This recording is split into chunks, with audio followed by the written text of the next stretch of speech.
اهلا بكم في اول فيديو من سلسله الفيديوهات التعليميه سوشيال ميديا ماركتنج. في سلسله الفيديوهات دي هنتعلم ازاي ناخد البراند او البيزنس بتاعنا او اي حاجه احنا بنبيعها على الانترنت، سواء كان في البرنت اون ديماند او غيره، ونعرضها على منصات السوشيال ميديا. وطبعا في السلسله دي هنتعلم ازاي نكبر صفحنا على السوشيال ميديا، ازاي نستغل السوشيال ميديا في اننا نعرض منتجاتنا او افكارنا، او اننا نكبر مشاريعنا بطرق مشروعه سواء كانت مدفوعه او مجانيه. هنتكلم على اجدد الطرق والافكار اللي بتجذب انتباه الجمهور، وان شاء الله هنشرح اكتر من منصه للسوشيال ميديا، وزي ما تعودنا بالتفصيل وبالامثله علشان كلنا نتعلم. فعايزك بقى تركز كده معايا في كورس السوشيال ميديا ماركتنج، لان ده هينقل مستوى شغلك سواء في البرنت اون ديماند او لو حتى عايز تعمل سوشيال ميديا ماركتنج لاي حد لمستوى تاني خالص. يلا بينا.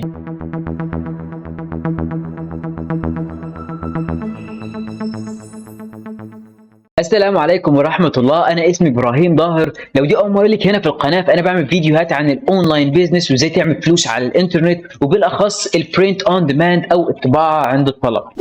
طبعا انا عارف ان في ناس كتير كانوا مستنيين سلسله حلقات زازو، بس للاسف انتهاء التصويت كان بفوز السوشيال ميديا ماركتنج او كورس السوشيال ميديا ماركتنج. فان شاء الله اول ما نقرب من نهايه سلسله حلقات السوشيال ميديا ماركتنج دي، هنعمل تصويت تاني من جديد بين 3 مواقع تانيين او بين 3 مواضيع تانيين، واللي هيكسب فيهم ان شاء الله هنبتدي نتكلم فيه ونعمل له سلسله حلقات جديده ان شاء الله.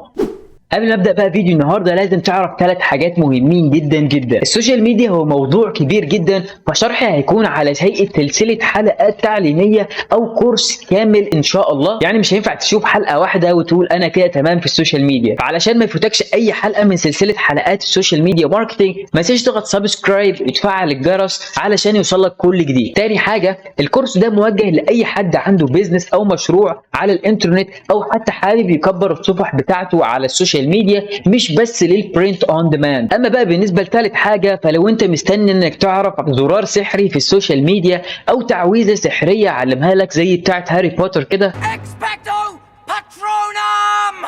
ويجي لك بعديها 30 40 الف فولور كلهم عايزين يشتروا المنتج بتاعك، يقول لك والنبي عايزين نشتري المنتج بتاعك، فللاسف ده مش هيبقى اوبشن في الكورس بتاعنا. نيجي بقى نتكلم ايه هي السوشيال ميديا. السوشيال ميديا وزي ما كلنا عارفين او مواقع التواصل الاجتماعي، هي مواقع او منصات منها الناس بتتواصل مع بعضها في نشر الاخبار او الفيديوهات او المحتويات، بحيث ان هي توفر على بعض وقت ومجهود، وكمان بتدي افضليه للناس اللي عندها محتوى كويس في ان هي تتشهر او تتعرف على مستوى العالم. تاني حاجه، وهي ايه هي انواع السوشيال ميديا. السوشيال ميديا نوعها بيختلف على حسب حاجات كتير. اول حاجه الامكانيات اللي بتوفرها السوشيال ميديا، تاني حاجه الهدف بتاع المستخدم، وتالت حاجه ايه هو نوع المحتوى اللي المستخدم ده بيقدمه. فلو انت مثلا بتقدم محتوى كله فيديوهات، فبتهيألي السوشيال ميديا اللي بتدعم الفيديوهات زي اليوتيوب او التيك توك هيبقى مناسب ليك بشكل كبير. طيب لو انت بتعمل مثلا تكست كلام، بتكتب مواضيع او مقالات، فبالتالي اللينكدين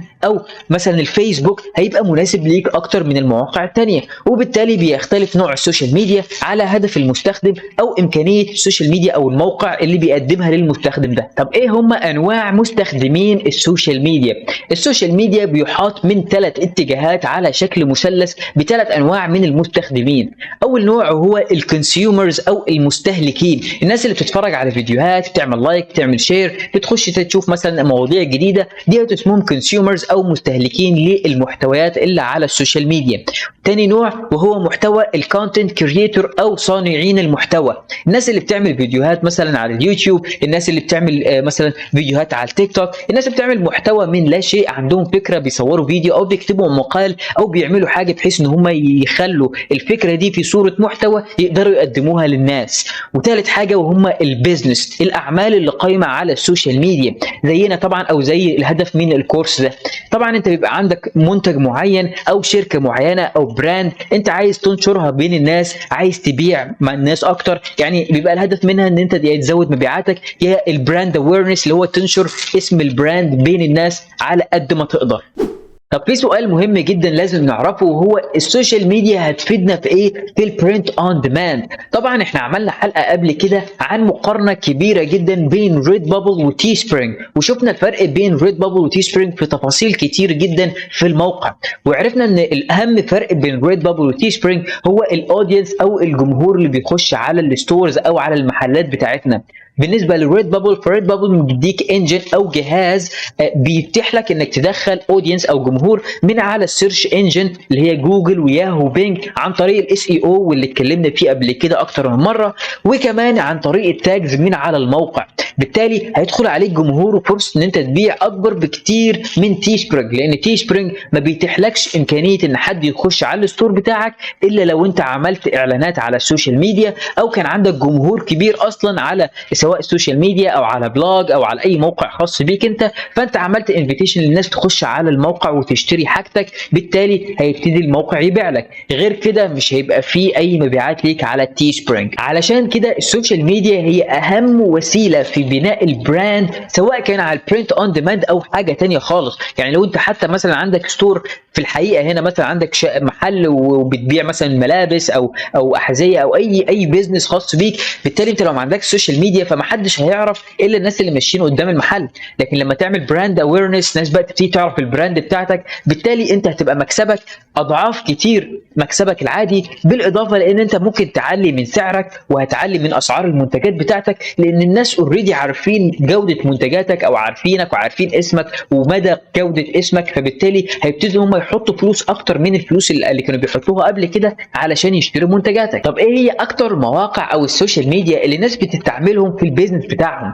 الحقيقه انت عندك 4 مواقع كانوا منتشرين جدا في 2020 و2021 ولحد دلوقتي. اول حاجه وهو الانستجرام، تاني حاجه وهو الفيسبوك، ثالث حاجه تيك توك، ورابع حاجه بنترست. وان شاء الله نعمل حلقه هنتكلم عن الفرق بين كل واحد من المواقع دول وازاي هيفيدنا في نشر البراند بتاعتنا على السوشيال ميديا. في ختام الفيديو، لو انت عندك سوشيال ميديا او بتحاول تبني سوشيال ميديا لنفسك او للبيزنس بتاعك، فتاكد تماما ان كل منصه من المنصات ديت لها سيستم مختلف تماما في التعامل معاه، وفي بين كل منصه والثانيه اختلافات كتيره جدا في طريقه التعامل مع الموقع او طريقه التعامل مع الجمهور، في طريقه كتابه المحتوى اذا كان نص او صوره او حتى فيديو، في طريقه نشر المحتوى دوت والتوقيت بتاعه، كمان الهاشتاج اللي انت بتستعملها على البوستات ديت، وكمان الاعلانات المموله. اتمنى انك تكون اخدت فكره كويسه عن السوشيال ميديا ومدى اهميتها لاي مشروع او اي اونلاين بيزنس، سواء كان في البرنت اون ديماند او غيره، وكمان تكون اخدت خلفيه كويسه عن الكورس اللي هنبتدي فيه ان شاء الله في السوشيال ميديا. هنتكلم عن انستجرام، هنتكلم عن بنترست، عن فيسبوك، وعن تيك توك بالتفصيل، بحيث نعرف ايه هي سبل النجاح على السوشيال ميديا بشكل مفصل، وكمان بشكل يدينا مبيعات كويسه على البرنت اون ديماند. لو استفدت حاجه بقى من فيديو النهارده وحابب اني اكمل شرح سلسله حلقات سوشيال ميديا ماركتنج، ما تنساش تعمل لايك على الفيديو وتشترك في القناه وتفعل الجرس، لان ده فعلا بيدعمني اكمل شرح.